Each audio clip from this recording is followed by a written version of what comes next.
اعوذ باللہ من الشیطان الرجیم بسم اللہ الرحمن الرحیم۔ امیر المومنین جناب عمر فاروق رضی اللہ عنہ نے 13 ہجری میں رومیوں سے جنگ کرنے کے لیے ایک فوج روانہ کی تھی، جس میں جناب عبداللہ بن حذافہ رضی اللہ عنہ بھی شریک تھے۔ مسلم مجاہدین کی صداقت ایمانی، عقیدہ کی پختگی اور اللہ تعالیٰ کی راہ میں ان کی جاں بازی اور جان نگاری کی خبریں کیسر روم تک پہلے سے پہنچی ہوئی تھی۔ اس نے اپنے فوجی افسروں کو اس بات کی ہدایت کر دی تھی کہ وہ اگر کسی مسلم سپاہی کو گرفتار کرنے میں کامیاب ہو جائیں گے تو اسے قتل نہ کرے بلکہ زندہ اس کے سامنے پیش کرے۔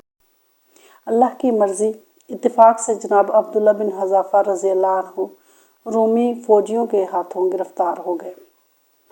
رومی انہیں بادشاہ کے پاس آئے اور یہ کہتے ہوئے اس کے سامنے پیش کیا کہ یہ شخص محمد صلی اللہ علیہ وآلہ وسلم کے ان اصحاب میں سے ہے جنہوں نے بالکل آغاز دعوت کے زمانے میں ان کی پکار پر لبیک کہا تھا۔ ہم اس کو گرفتار کرنے میں کامیاب ہو گئے اور حسب حکم آپ کے سامنے پیش کر رہے ہیں۔ قیصر انہیں دیر تک بغور دیکھتا رہا، پھر ان سے کہنے لگا، میں تمہارے سامنے ایک بات پیش کر رہا ہوں۔ جناب عبداللہ رضی اللہ عنہ نے پوچھا، وہ کیا بات ہے؟ تم نصرانیت قبول کر لو، اگر تم نے میری بات مان لی تو میں تمہیں رہا کر دوں گا اور تمہارے ساتھ عزت و تکریم کا بہتر سلوک کروں گا۔ جناب عبداللہ رضی اللہ عنہ نے اس پیشکش کو پایہ نفرت و حقارت سے ٹھکرا دیا اور ہر درجہ حزم و تحمل کا مظاہرہ کرتے ہوئے جواب دیا، یہ ناممکن ہے۔ موت مجھے تمہاری اس پیشکش سے ہزاروں گنا زیادہ محبوب ہے۔ میں دیکھ رہا ہوں کہ تم ایک نہایت عقل مند و دانا آدمی ہو۔ اگر تم میری یہ پیشکش قبول کر لو تو میں تمہیں اپنے اقتدار میں شریک کر لوں گا۔ قیصر ان کو شیشے میں اتارنے کی کوشش کر رہا تھا۔ بادشاہ کے اس بے وزن پیشکش کو سن کر بوجھل زنجیروں میں جکڑا ہوا قیدی بے ساختہ مسکرا پڑا اور اس نے نہایت بے نیازی اور لاپرواہی کا مظاہرہ کرتے ہوئے جواب دیا، اللہ کی قسم، اگر تم عرب و عجم کی ساری سلطنت بھی مجھے دے دو اور اس کے بدلے میں صرف یہ چاہوں کہ میں ایک لمحے کے لیے دین محمد صلی اللہ علیہ وسلم سے پھر جاؤں تو بھی میرے لیے قطعاً ناقابل قبول ہے۔ قیصر نے دھمکی دیتے ہوئے کہا، تب میں تم کو قتل کر دوں گا۔ جناب عبداللہ رضی اللہ عنہ نے اس کی دھمکی سے مرعوب ہوئے بغیر جواب دیا، تمہاری مرضی، جو چاہو کرو۔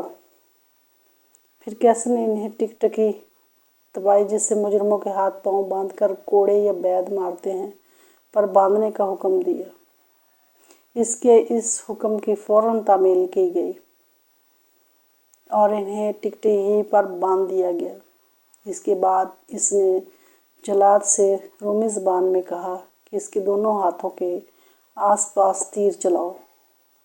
وہ اس وقت بھی انہیں نصرانیت قبول کرنے کی دعوت دے رہا تھا مگر انہوں نے انکار کر دیا۔ پھر اس نے جلاد کو اس کے پاؤں کے ارد گرد تیر مارنے کا حکم دیا۔ اس دوران میں بھی وہ انہیں اپنا دین چھوڑنے کی دعوت دیتا رہا لیکن انہوں نے پھر بھی انکار کیا۔ تب قیصر نے جلاد کو رک جانے کا اشارہ کیا اور کہا کہ اسے تختہ دار سے نیچے اتار دو۔ پھر اس نے ایک بڑی سی دیگ منگوائی، اس میں تیل ڈلوایا اور اسے آگ پر رکھوا دیا۔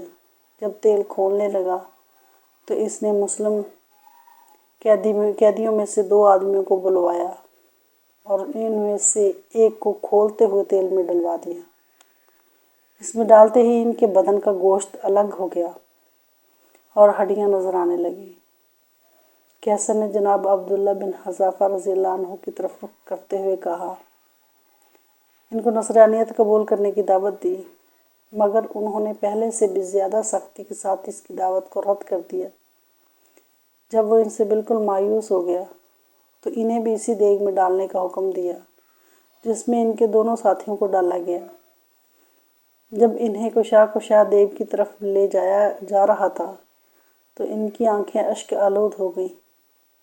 سپاہیوں نے قیصر سے کہا کہ یہ رو رہا ہے۔ قیصر خوش ہوا کہ اب ان کی ہمت جواب دے گئی ہے۔ اس نے سپاہیوں سے کہا کہ اسے میرے پاس لاؤ۔ جب جناب عبداللہ رضی اللہ عنہ اس کے پاس پہنچے تو اس نے پھر اس خواہش کا اعادہ کیا کہ وہ نصرانیت اختیار کر لیں، مگر جب انہوں نے انکار کر دیا تو اس نے دریافت کیا کہ پھر تم رو کیوں رہے تھے؟ جناب عبداللہ رضی اللہ عنہ نے جواب دیا، میرے دل میں یہ خیال آیا کہ عبداللہ اس وقت تم اس دیگ میں ڈال دیے جاؤ گے اور تمہاری جان نکل جائے گی، حالانکہ میری خواہش تھی کہ کاش میرے بدن میں اتنی ہی جانیں ہوتی جتنے بال ہیں اور وہ تمام جانیں ایک ایک کر کے اللہ کے دین کے لیے اس دیگ میں ڈالی جاتی۔ اسی خیال پر مجھے رونا آ گیا۔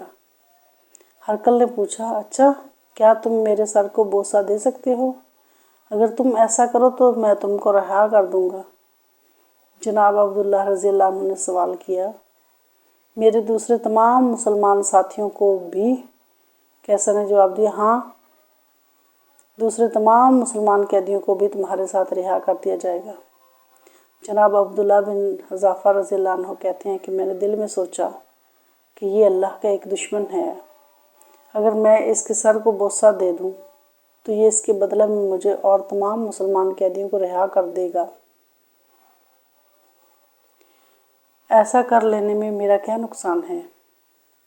پھر انہوں نے قریب جا کر اس کے سر کو بوسہ لے لیا اور ہرقل نے اپنے آدمیوں سے کہا کہ تم مسلمان قیدی جمع کر کے عبداللہ بن حذافہ رضی اللہ عنہ کے حوالے کر دیے جائیں، اور اس کے حکم کی تعمیل کی گئی۔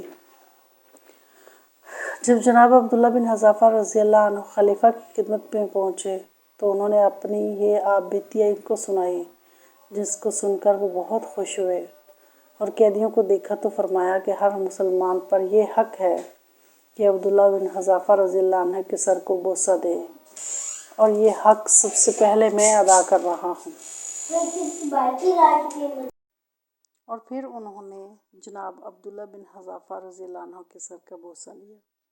اللہ تعالیٰ عبداللہ بن حذافہ کے درجات بلند کرے، آمین یا رب العالمین۔ میرے چینل کو سبسکرائب کیجیے، اگر ویڈیو پسند آئے لائک اور شیئر کیجیے۔ والسلام۔